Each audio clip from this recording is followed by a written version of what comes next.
Grievance redressal. So last മൊഡ്യൂളിൽ compensation management and grievance redressal എന്നുള്ള മൊഡ്യൂളിൽ സെക്കൻഡ് പാർട്ടാണ് നമ്മളിവിടെ ഡിസ്കസ് ചെയ്യാൻ പോകുന്നത്.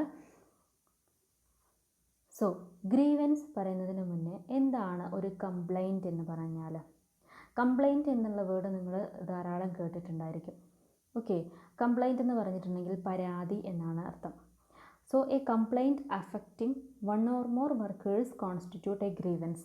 രണ്ടോ മൂന്നോ ആളുകളെ ഒരേ തരത്തിൽ ഈ ഒരു പരാതി അഫക്റ്റ് ചെയ്യുകയാണെന്നുണ്ടെങ്കിൽ അതിനെയാണ് ഗ്രീവൻസ് എന്ന് പറയുന്നത്.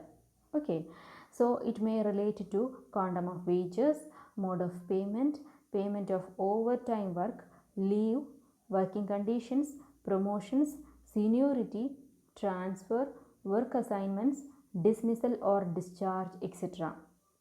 സോ ഒരു ഓർഗനൈസേഷനെ സംബന്ധിച്ച് അവിടെയുള്ള എംപ്ലോയീസിന് ഉണ്ടാവാൻ സാധ്യതയുള്ള ഗ്രീവൻസസ് ഇതുമായി ബന്ധപ്പെട്ടതൊക്കെ ആയിരിക്കാം. Okay, so A grievance is N employees formal expression of disagreement or dissatisfaction with the adverse personal action involving alleged discrimination under the law, a decrease in salary, demotion and suspension without pay and or discharge.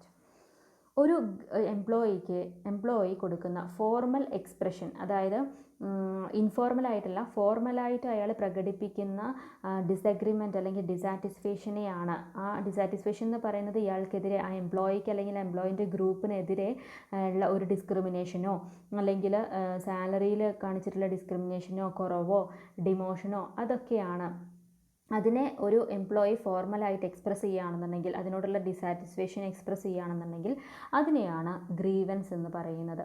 Okay, so ഗ്രീവൻസിൻ്റെ definition പറയുകയാണെങ്കിൽ according to International Labour Organisation ILO defines grievance as a complaint of one or more workers in respect of wages, allowances, conditions of work and interpretation of service stipulations covering such areas as overtime, leave, transfer, promotion, seniority, work assignment and termination of services.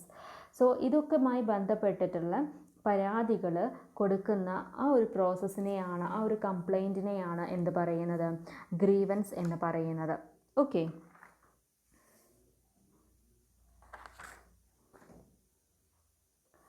Next, causes or sources of grievances.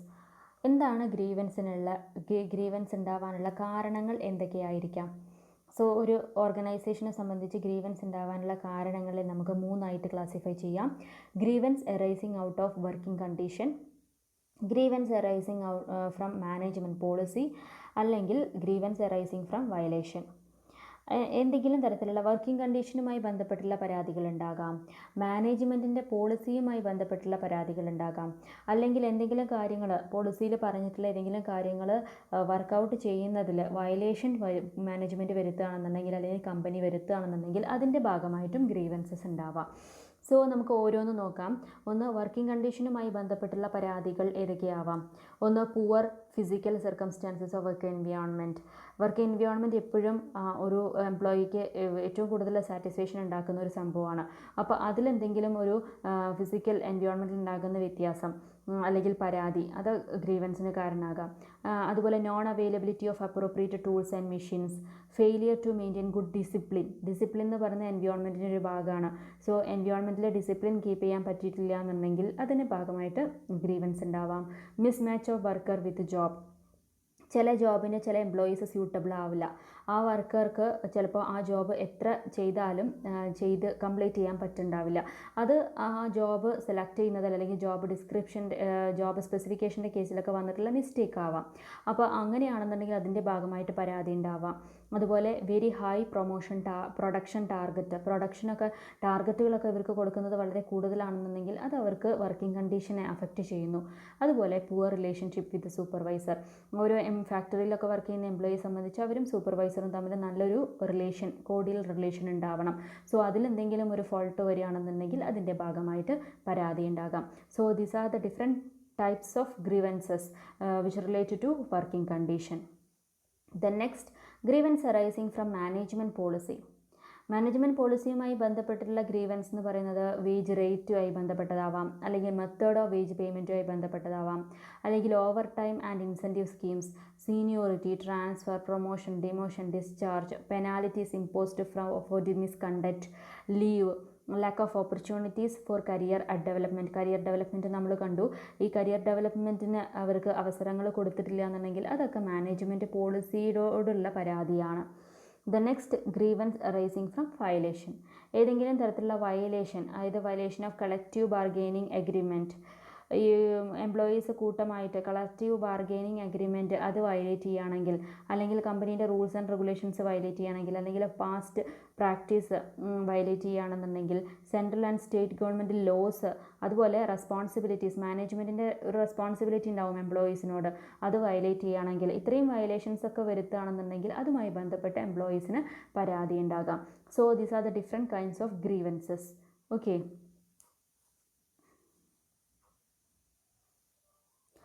Next, grievance redressal procedure. എങ്ങനെയാണ് grievance redressal നടത്തുക? Redressal എന്ന് പറഞ്ഞാൽ പരാതി പരിഹരിക്കുക.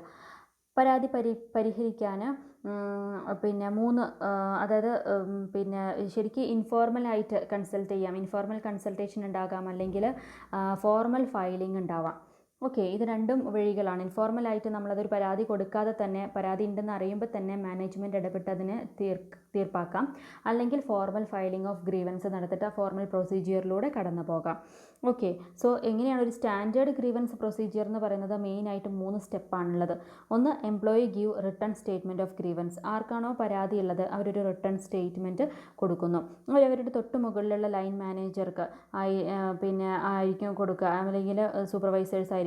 പക്ഷേ grievance അയാൾക്കെതിരുള്ളതാണെന്നുണ്ടെങ്കിൽ അവരുടെ തൊട്ട് manager പിന്നെ ആയിരിക്കും കൊടുക്കേണ്ടത്. Okay. The next meeting is held and employer informs employee the outcome. So അതിനുശേഷം ഒരു മീറ്റിംഗ് വയ്ക്കും, എംപ്ലോയി ആയിട്ടൊരു മീറ്റിംഗ് വയ്ക്കും. പിന്നെ അത് വെച്ചാൽ അവർ വെച്ചിട്ടുള്ള പരാതിയെക്കുറിച്ച് പിന്നെ ഇവർ അനലൈസ് ചെയ്തിട്ടുണ്ടോ, അല്ലെങ്കിൽ എന്താണ് ഇവരുടെ ഡിസിഷൻ എന്നൊക്കെ പറയാൻ വേണ്ടിയിട്ട് ഒരു മീറ്റിംഗ് വയ്ക്കും. ആദ്യം ഈ എംപ്ലോയി പരാതി നൽകിയതിൻ്റെ അടിസ്ഥാനത്തിൽ ആ പരാതി ഇവരൊക്കെ അനലൈസ് ചെയ്തിട്ട് മാനേജ്മെൻറ്റ് അനലൈസ് ചെയ്യും. അതിൻ്റെ അടിസ്ഥാനത്തിൽ അവരെന്തെങ്കിലും കണ്ടുപിടിച്ചിട്ടുണ്ടായിരിക്കും, അല്ലെങ്കിൽ ഒരു സൊല്യൂഷൻ കണ്ടിട്ടുണ്ടായിരിക്കും. ആ സൊല്യൂഷൻ എംപ്ലോയിക്ക് അറിയിക്കാൻ വേണ്ടിയിട്ട് പിന്നെ ഒരു മീറ്റിംഗ് വയ്ക്കും. എന്നിട്ട് എംപ്ലോയി പിന്നെയും സാറ്റിസ്ഫൈഡ് ആയിട്ടില്ല എന്നുണ്ടെങ്കിൽ പിന്നെ അപ്പോൾ അതിനെതിരെ അപ്പീൽ കൊടുക്കാനുള്ള റൈറ്റ് ഉണ്ട്.